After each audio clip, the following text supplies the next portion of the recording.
감사하게 생각합니다. 할렐루야. 우리 앞뒤에 계신 분들과 인사 나누실 때에 더위가 한풀 꺾였습니다. 인사하시겠습니다. 더위가 한풀 꺾였습니다. 그래도 저는 덥습니다. 그래요. 사사기는 이 기도원을 이제 역사의 무대에 이제 등장시키면서 6장 전체에서 기도원의 그런 소심함, 기도원의 어떤 두려움만음, 유약한 모습, 이걸로 가득 채우고 있는 것이 사사기 6장입니다. 왜 그랬을까? 왜 이렇게 하셨을까? 근데 이렇게 초라하고 소심하고 유약한 모습 그대로, 강하고 담대함을 다 상실한 이 모습 이대로, 이 모습이 바로 하나님 백성, 이스라엘 백성들의 모습이었고, 또 지금 이 모습은 우리들 각자의 모습일 수도 있겠다라는 것을 그대로 반영해 주고 있는 거예요. 어느 누구도요, 이 상황에서 기도원 가지고 손가락질 할 수 있는 사람은 없을 거예요. 기도원 너 왜 이렇게 두려움이 많아? 너 그밖에 안 돼? 이런 식으로 손가락질하기 쉽지 않습니다. 기도원 너 너무 소심하잖아. 하나님께서 그렇게 직접 말씀하시고 명령도 하셨는데 좀 대범하게 담대하게 행동을 해야지, 너무 소심해. 이렇게 또 이야기를 과연 우리가 할 수 있겠는가? 우리도 우리의 모습을 살펴볼 때에 사실 기도원이나 우리들의 모습이나 별반 다를 바가 없지 않을까요? 이 기도원의 모습을 통해서 내 얼굴을 봐야 됩니다. 이 기도원의 모습을 통해서 내 모습을 봐야 됩니다. 낙타를 타고 밀려오는 그 미디안 족속에 대한 그 두려움, 그 두려움이 낳은 상처, 그 초라함, 그 유약함, 그 소심함, 우리도 마찬가지 아니겠습니까? 오늘 이 6장 전체에도 7장에도 나와 있지만은 두렵다, 두려워하다는 말이 반복적으로 등장하고 있어요.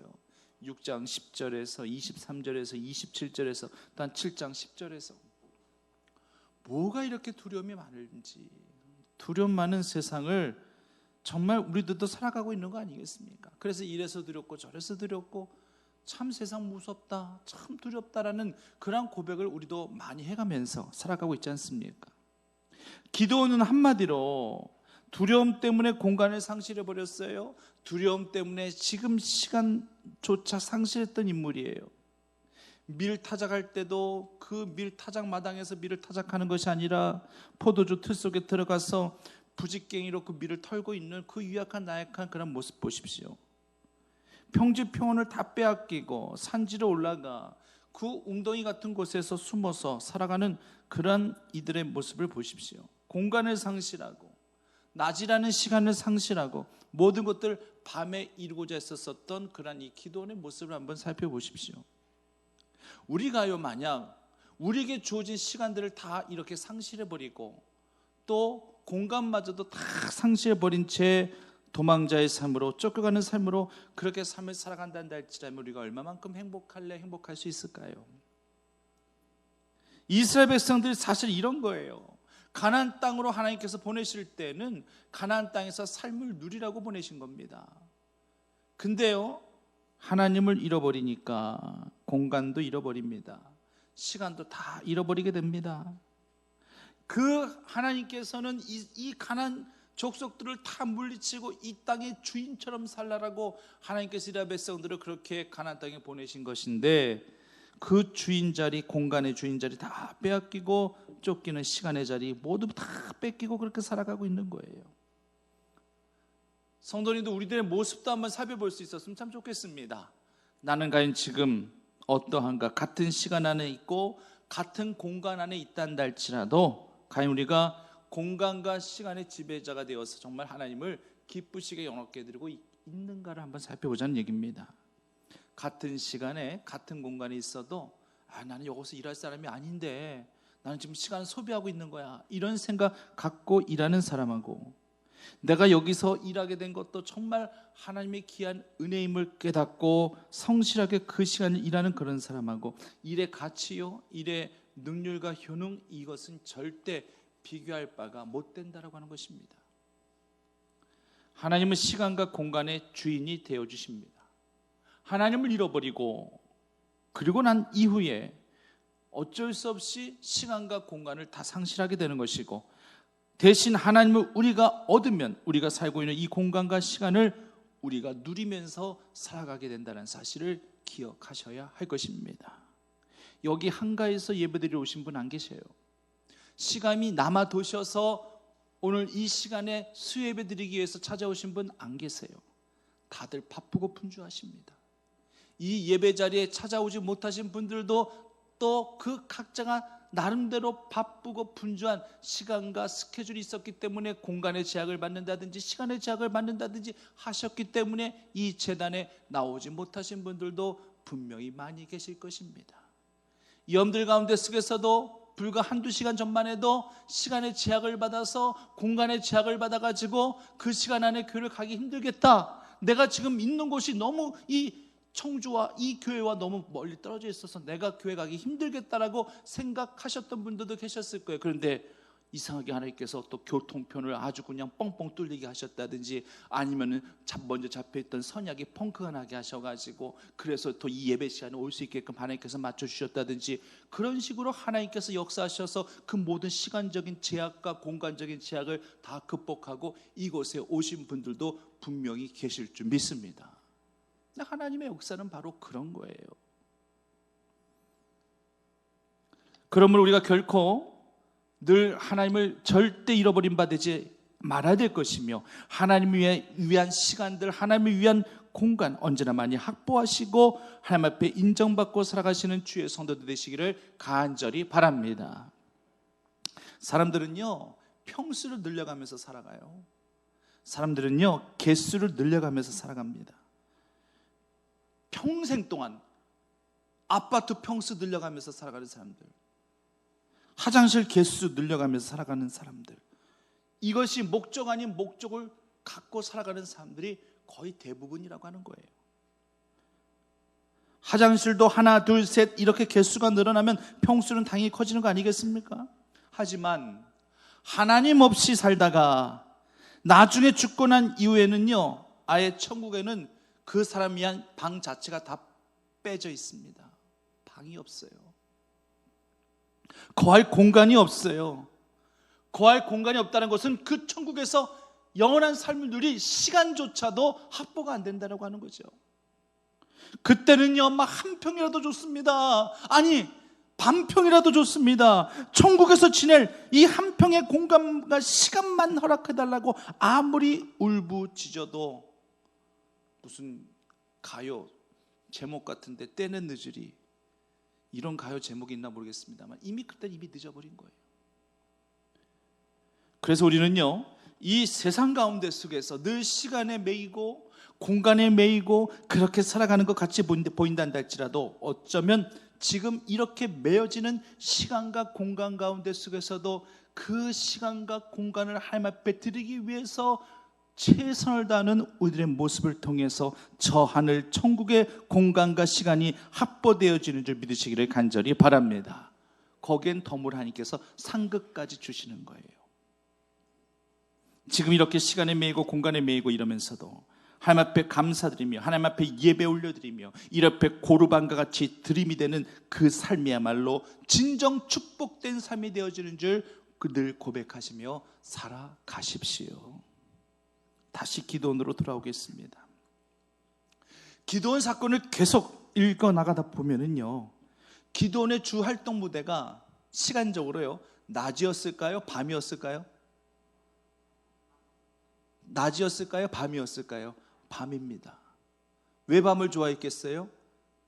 낮에는 두려워서, 사람 부딪히는 것도 두렵고 두려워서 밤에 주로 활동을 합니다.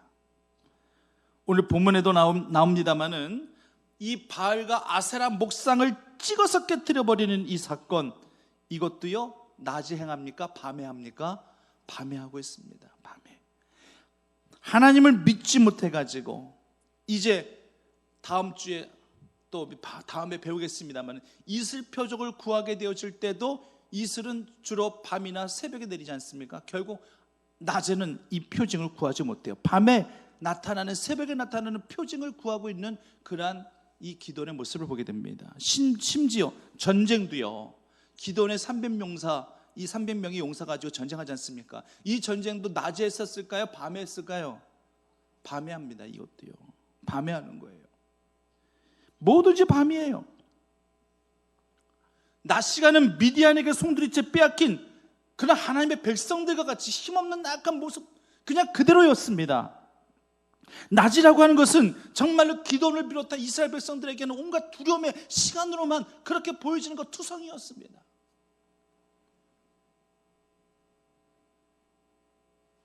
기도원의 아버지 요아스는요, 아마 엄청나게 우상 숭배를 했었던 사람으로 그렇게 보여집니다.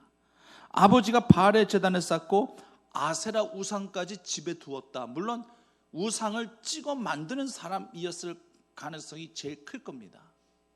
우상을 만드는 장색업자였을 가능성이 큽니다. 우상을 만들었다라고 하는 것은 결국에는 본인도 그 바알을 섬기는 사람이라는 이야기예요. 우리가 하나님 믿는 사람으로서, 이로써 여러분들이 어떤 조각가예요? 하나님 잘 믿고 섬기시는 그런 조각가인데 누군가가 여러분들에게 불상을 만들어 오라고 그러면은 돈 많이 줄 테니까 불상 만들려 한다 쯤에 불상 만드시겠습니까? 돈 많이 준다고 만드시겠어요? 속으로 돈만 많이 줘봐, 못 만들 게 뭐 있어? 돈만 많이 주면 다 만들지 뭐. 이렇게 혹시 생각하시겠습니까? 신앙의 양심상 그것만은 못하실 것 같아요. 아니, 그렇게 해서는 안 되겠죠. 근데 그 집에 바알의 신상들, 이 아세라 상들이 기도원의 집에 많았다고 하는 거예요. 근데 하나님께서 기도원에게 뭐라고 명령하셨는가 봤더니만, 오늘 본 말씀 보면은 너는 네 아버지 집에 있는 이 모든 제단을 다 허물어 버리라. 아세라상도 다 찍어내버리라. 한마디로 너네 집안에 있는 그 모든 우상들을 다 갈아엎어 버려라. 한마디로 개혁을 하라는 얘기예요. 우리에게 시사해 주는 바가 분명히 있습니다. 분명하죠. 나 자신에게서부터 신앙의 개혁이 필요하겠다라고 하는 겁니다. 이것을 우리가 이 말씀 속에서 교훈으로 삼으셔야 됩니다. 나 자신부터 변화된 이후에 내 가정이 또 변화되어질 수 있기를 고대하며 기도하면서, 또 이스라엘 민족 전체의 종교 개혁을 단행시키시기 전에 이미 하나님은 기도원을 통해서 이 모든 것들을 이루시고자 하셨기 때문에 하나님은 기도원의 집부터 변화되어지고 개혁되어지기를 하나님은 원하셨다라고 하는 것입니다. 우리 생각에는요, 이런 생각 드세요. 뭐 구태여, 뭐 이런 가정에 기도원 들어 사용하실 필요가 있었을까? 아니, 뭐 집안에 온갖 우상을 만들어 놓고 우상을 섬기는 제단들이 그냥 너무 많고, 그런 집안의 기도원, 그렇다고 기도원이 뭐 특별히 뭐 용맹스럽기를 하나, 뭐 이거는 뭐 믿음이 있기를 해, 두려움만 있고 소심함에 가득 차 있고, 이런 기도원이 뭐 대체 얼마나 필요하다고 그렇게 들어 쓰시려고 이런 기도원을 들어 쓰시려고 하실까? 우리 이런 생각 하잖아요. 그러니까 하나님의 생각은 다른 거예요. 확실히 다른 거예요. 믿음의 조상 아브라함도 집안 우상 만드는 장색업자 가정이었죠. 하나님 물론 그 집안의 가문을 전혀 안 보는 거 아니에요. 하지만 하나님이 먼저 보는 것은 그 집안의 가문이 아니라 바로 그 집안의 사람입니다. 사람을 먼저 보시는 거예요. 결혼을 앞둔 시기에 이 부모님과 결혼을 앞둔 자녀들이 약간의 갈등이 있을 수 있는 상황이 뭐냐면은, 자녀들은요, 사실 내가 결혼할 대상에 사람만 볼까요? 그 대상의 가문을 볼까요? 예? 가문까지 보면은 너무 이성적인데, 그때는요 그냥 한마디 씌워야 돼요. 그 상대방한테 씌워야 돼요. 그 상대방 없으면 안 되겠다 싶으면은요, 그 상대방의 가문이 눈에 안 들어와요. 마음에 안 들어와요. 하나도 안 들어와요. 그러면서 하는 얘기가, 엄마 아빠 사람만 좋으면 되지 뭐. 아니 사람 좋잖아. 아니 내가 좋아한다니까. 엄마 내가 이 사람 사랑한다니까. 사랑하니까 결혼시켜줘. 나 결혼하고 싶어. 이렇게 되는 거예요. 그 사람의 가문 같은 거 잘 안 봐요. 근데 부모님은 어떤가요? 부모님은요, 그 집안의 환경, 배경, 가문 이거 봅니까 안 봅니까? 봅니다. 안 볼 수 없어요. 당연히 보게 됩니다. 자녀들이 아직 인생 오래 살아보지도 못했고, 그리고 지금 자기 눈에 들어오는 건 결혼할 배우자밖에 없어요. 그때 당시엔 부모도 눈에 안 들어와요. 그래서 결혼을 허락해 주지 않으신다면 나 부모님하고 의절하고 나가서 살겠다고 하는 그런 불효자식도 세상에 있는 요즘 요때입니다. 근데 요즘은 제가 보니까요, 자식이 있는 부모 없다고 웬만하면 자식들 원하는 대로 허락해 주는 경우가 거의 대부분이에요. 아니, 좀 더 솔직하게 말씀드리면 요즘은 하도 장가 시집들을 안 가가지고 그냥 누군가라도 하나 데리고 오기만 하면 묻지도 않고 따지지도 않고 그냥, 이거 어디 뭐 많이 들어본 광고 카피 같은데 묻지도 않고 따지지 않고 그냥 보내는 경우도 있어요. 지금. 제발 좀 아무나 데리고 와라. 아무나 데리고 와도 내가 시집 보내줄게, 장가 보내줄게. 오죽 부모님의 마음이 오죽 급하셨으면 홍기로 훌쩍 지나가 버리면은요, 부모님 마음은 다 똑같이 이렇게 됩니다. 어디든 가기만 해줘도 그냥 고마울 것 같은 그런 분위기. 하여튼 하나님은요, 가문을 중요시 여기지 아니하시고 사람을 보시는 거예요. 그래서 기드온에게 이렇게 말씀하십니다. 그런데요, 그렇다고 해서 기드온이 두려움과 소심함이 다 사라졌느냐? 그건 아니에요. 그대로 여전히 가지고 있습니다. 27절 말씀 보시면 두려움 때문에 이 일을 낮에 못하고 밤에 행하는 것을 보게 됩니다. 그리고 혼자 가는 것도 아니고 총 10명을 데리고 갑니다. 혼자 가는 것도 아니에요. 10명을 데리고 가는 거예요. 10명을 데리고 간 이유가 그 아버지 집에 있는 그런 우상들이, 아세라 목상들이 너무나 많기 때문에 이거 다 찍어버리려면 시간도 많이 걸리고 일손도 필요할 것 같으니까 10명이라는 사람을 데리고 갔다라고 그렇게 해석한다는 할지라도 그것이 무조건 틀리다고는 말씀 못 드리겠습니다만, 가장 큰 이유는 아마 성읍의 사람들을 두려워하는 마음이 컸기 때문에 아마 이 10명을 데리고 그렇게 간 것 같습니다. 철저히 연약함이 보여지죠. 철저히 미숙함과 두려움이 보여지죠.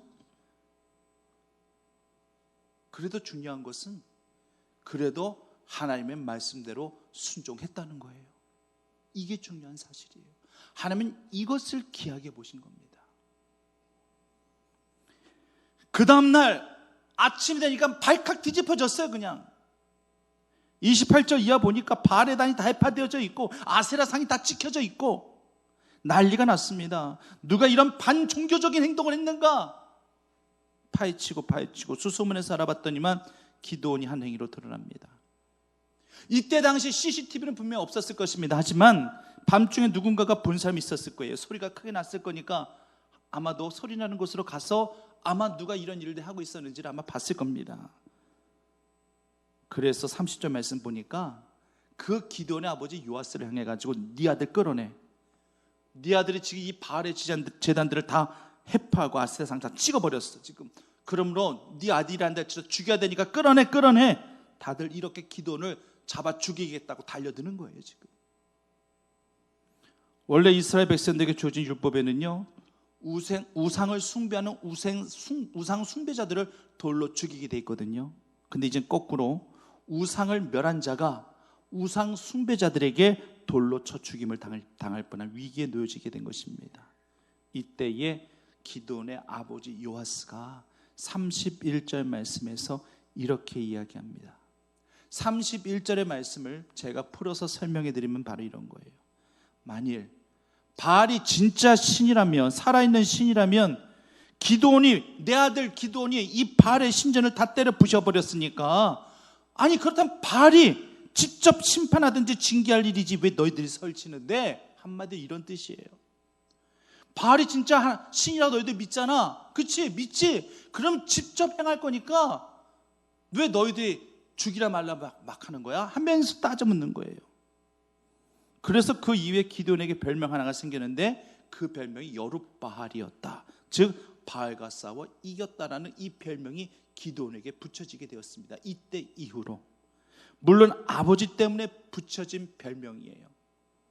그래도 기드온이 잘한 건 하나님의 말씀에 순종했기 때문이에요. 이건 굉장히께서 크게 보셨습니다. 하나님 앞에 순종하는 것이 그 어떤 것보다도 큰 믿음인 줄 기억하시기를 바랍니다. 두려움 많았죠? 소심함 갖고 있었었어요? 그래도 두려움이 많았어도 소심함이 있었어도 하나님께서 하신 그 말씀과 명령은 그대로 따르고 순종했습니다.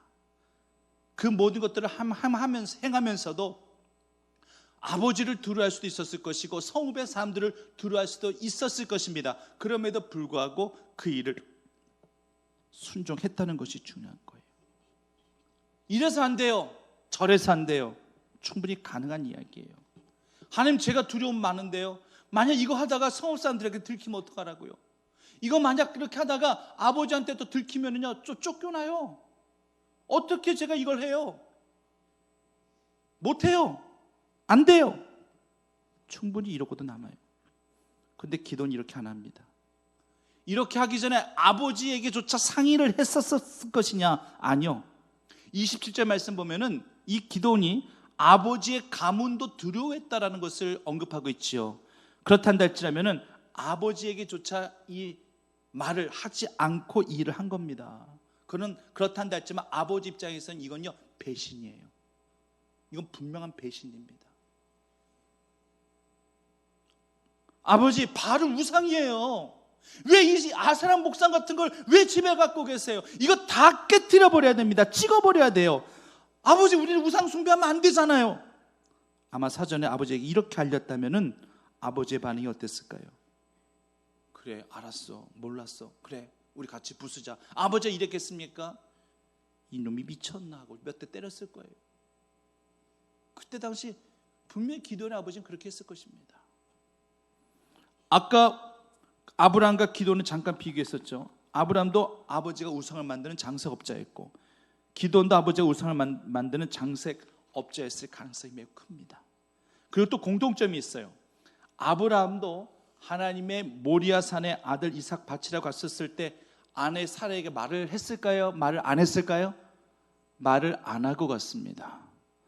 근데 사라의 입장에서 보면은요, 이건 배신이에요.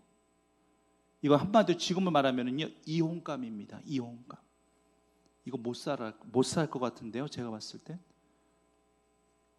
아들 문제인데, 좀 더 구체적으로 아들이 사느냐 죽느냐의 문제인데, 아무리 하나님께서 명령하신 명령이라 한다 할지라도 아내에게 말 한마디조차 안 하고 그 아들을 제물로 바치려고 모리아산에 들어간다. 그리고 좀 하나님께서 그 이삭을 제물로 받으셨어요. 그리고 홀로 아브라함이 돌아왔다. 사라가 과연 이 아브라함하고 같이 살아야 될까요? 살지 말아야 될까요? 노 코멘트. 애매할 땐 노 코멘트. 아내로서는요, 이건 절대 살기 힘들 것 같아요. 저는 사라 입장에서 지금 말씀드립니다. 그 아들이 어떤 아들이에요? 90세 때 낳은 아들입니다. 누가 준 아들이에요? 하나님이 주신 아들입니다. 약속으로 받은 하나님의 기업이에요. 아들 없었기 때문에 내가 그 첩에게조차 내가 얼마나 많은 수모를 당했는지 그 수모를 한 번에 대갚아 줬던 그 인물이 누구예요? 이삭이에요. 이제 삶의 남편에게 없어요. 솔직히 단호하게 말씀드립니다. 90대서 아들 이삭을 낳고 난 이후에 이제 모든 삶의 표준은요, 남편 아브라함 아니에요. 솔직히 이제는 아들 이삭이에요. 이삭만 봐도 그냥 흐뭇하고 삶의 목적이 이제 거의 이삭이 되다시피 했어요. 그런데 그 이삭을 지금 잃어버렸습니다. 자기한테 한마디도 안 하고. 아내로서는요, 이 모욕감, 이 배신감, 아마 이거 처치곤란이었을 거예요. 그래서 아마 하나님도 이런 하나님도 나는 안 믿겠다 하고 하나님하고도 빠이빠이, 그리고 아브라함하고도 아마 빠이빠이, 아마 이러고 아마 했을 거예요. 모르긴 몰라도 아브라함도 모리아산을 가는 도중에 아들 이삭을 제물로 바친 후에 내가 어떻게 내 집에 돌아가서 내 아내를 어떻게 만나야 될 것인가 고민하지 않았겠습니까? 그럼에도 불구하고 아브라함 믿음으로 순종한 겁니다. 이것저것 생각하면, 사람 생각하고 상황을 미리 예측하고 하면 도저히 결단으로 순종으로 하나님 앞에 나아갈 수가 없는 거예요. 그때는 단순하게 그냥 하나님의 뜻에만 내가 순종하겠노라. 그 이후 뒷감당 하나님께서 하시겠지. 이런 생각 갖고 믿음 갖고 아브라함도 나아간 것이고 역시 기드온도 나아간 것입니다. 기드온도 물론 두려움 많고 소심하긴 했지만 아버지에게 이야기하지 않고 하인 10명만 딱 데리고 그 일을 행한 거예요. 아버지한테 안 들킬 수 있을 자신이 있었을까요? 어떻게 안 들켜요? 자기 집에서 일어나는 일들인데 어떻게 아버지에게 이것을 안 들키고 할 수 있었겠습니까? 들통나게 되어 있어요. 이웃 사람들한테까지 들통나지 아니할 수도 있지 않았을까 하는 생각을 할 수 있었을는지도 몰라요. 근데 오히려 들통난 게 잘 됐어요. 오히려 잘 된 겁니다. 왜? 외부 사람들에게까지 알게 되다 보니까 오히려 아버지가 아들의 편에 서게 됩니다. 아들의 마음, 아들의 입장을 충분히 공감하게 되더라고 하는 것입니다. 안 그랬으면요, 아버지 요아스는요, 기드온의 이런 행동이 아마 크게 진노했을 겁니다. 크게 역정을 내고 크게 진노를 했을 거예요. 부모님은 언제든지요, 이처럼 자식 편에 서고자 합니다. 그게 부모잖아요. 지금의 상황은 하나님이 개입하셔서 그 아버지의 마음을 감동감화시킨 거 맞습니다. 그 두려움 많은 기드온이 안 됩니다, 못합니다, 이런 강한 부정의 의사를 밝히지 않고 이렇게 해서라도 순종하고자 했었던 기드온을 하나님이 도우시는 건데 아버지의 마음을 움직여서 하나님이 도와주고 계시는 거예요. 아버지가 이 아들을 감싸고 있습니다. 이때 아버지가 이 아들을 감싸지 아니하면 누가 감싸줄 수 있겠습니까? 성도님들, 우리가 하나님 앞에 뜻을 정하고 우리가 마음을 다하여 주님 앞에 확정하여 나아가려고 작정하셨단다 할지라면 심지 있게 밀고 나아가실 수 있는 주의 성도들 되시기를 간절히 바랍니다. 이래서 발목 잡고 저래서 발목 잡고 그런 경우들이 너무 많아요. 여러분, 주변의 의견을 들어야 될 때가 분명히 있습니다. 하지만 그 주변의 이야기들이 너무나도 다양하게 많을 때는 이미 하나님의 뜻 가운데로 뜻을 정한 반대로 나아가는 것이 이것이 순리예요. 뒷감당은 하나님이 하시든 사람을 통해서 하시든 하나님이 하실 줄 믿고 심지 있게 견고하게 나아가는 삶이 바로 우리 신앙이 되어야 된다라고 하는 것입니다. 대신 하나님과는 흥정은 하지 마세요. 사람과는 충분히 흥정은 할 수 있어요. 대화 가운데 충분히 의견 조율이 됩니다. 하지만 하나님과는 절대 밀고 당기는 그런 흥정은 절대 삼가하는 것이 좋습니다. 이제 다음 주부터 이슬 표적에 대해서 살펴보겠습니다만은 6장 말씀 전체가 길어지는 이유는요, 자꾸 하나님 앞에 증표를, 표적을 자꾸 요구하는 이 기도원의 요청 때문에 이 6장 말씀 전체가 이렇게 길어지고 있는 거예요. 하나님께서 이슬 표적 안 보여주셨단다 할지라도 그 즉시 하나님께서 기도를 통해서 300용사를 딱 준비시켜가지고 그 싸움의 현장에 먼저 투입시키실 수 있었던 건 하나님이셨습니다. 그런데 계속 흥정을 하며 표징을 구하는 이 기도원 때문에 지금 점점점 시간이 이렇게 늦춰지고 있다고 하는 것입니다. 하나님 앞에 마음을 확정했으면, 또 하나님께서 음성도 들려주셨고 하나님께서 약속도 해주셨단다 할지라면 그냥 그것 하나 믿고 확정한 바대로 믿고 쭉 나아가면 되는데 자꾸 하나님을 건드려 보는 거예요. 이미 다 하나님께서 말씀하신 것이고 약속하신 것인데 그렇게 하나님을 건드려 볼 때에 만약 인간이란다 할지라면 내가 분명히 이렇게 약속했어요, 내가 분명히 이렇게 분명히 약속하고 이렇게 해주겠다라고 그렇게 강력하게 이야기했고 믿음과 신뢰까지 줬는데 자꾸만 나를 간보듯이 자꾸만 그렇게 건드려보고 건드려보면서 자꾸만 표징을 구하고 또 자꾸만 뭔가를 자꾸만 요구하면서 그런단다 할지라면은 인간과 인간의 입장이란다 할지라면 아 됐어 그만해, 나 당신은 더 이상 거래 안 해, 안 할 거야, 이렇게 돼버린 경우가 있거든요. 하나님은 그게 또 인간하고 달라요. 오래 참으시고 노하기를 더디하시는 하나님이 역시 기도원에게도 그런 속성을 가진 하나님의 모습으로 나타나셔서 노하지도 아니하십니다. 진노나 성내심이나 이런 것들이 전혀 보여지지 않아요. 이제 다음에 또 살펴보시게 되면은 정말 꾹꾹 참아내시면서 정말 기드온 개인을 보시기 전에 이스라엘 민족을 향한 긍휼의 마음을 갖고 계셨던 그 하나님의 마음이 워낙 크다 보니까 이 기도를 들어쓰셔야 되겠기에 모든 요청과 요구를 다 들어주시는 그러한 하나님의 모습을 이제 이스라엘 표적을 통해서 다시 한번 확인하시게 되실 것입니다. 그러나 우리는 분명히 믿음을 이렇게 고백해야 될 것입니다. 믿음은 바라는 것들의 실상이요 보지 못하는 것들의 증거가 되는 줄 믿으시기를 간절히 원합니다. 분명한 표적, 분명한 증거, 우리가 하나님을 향한 믿음을 통해서 이 모든 것들을 우리가 얻고 쟁취할 수 있음을 기억하셔서 언제나 믿음 안에서 늘 승리하는 주의 자녀들 다 되시기를 간절히 축원합니다. 살아계신 아버지 하나님, 믿음 안에서 말씀 안에서 승리하며 나아가는 저희 모두가 다 되어질 수 있도록 인도하여 주시옵소서. 주의 뜻을 성취시켜드리기 위하여 우리는 지극히 준비되지 못한 그런 모습일 수도 있을 것입니다. 두려움도 많습니다. 소심합니다. 유약합니다. 또 하나님 앞에 표적이나 구하며 나아가는 믿음 없는 우리들의 모습일 수도 있을 것입니다. 그래도 이 같은 우리들도 들어쓰시기 위해서 때마다 시마다 합당한 은혜를 더하시고 응답을 더하시고 표적도 보여주시면서 우리를 들어쓰시고자 하시는 그 하나님의 은혜와 사랑 앞에 더욱더 감사함으로 받들며 나아가는 사명 가운데 순종하며 나아가는 믿음의 자녀들이 다 되어질 수 있도록 하나님께서 은혜와 은총을 더하여 주시옵소서. 하나님의 진리가 우리 삶 가운데 늘 차고 넘쳐나게 하시기를 간절히 원하오며 예수님의 이름으로 기도드립니다.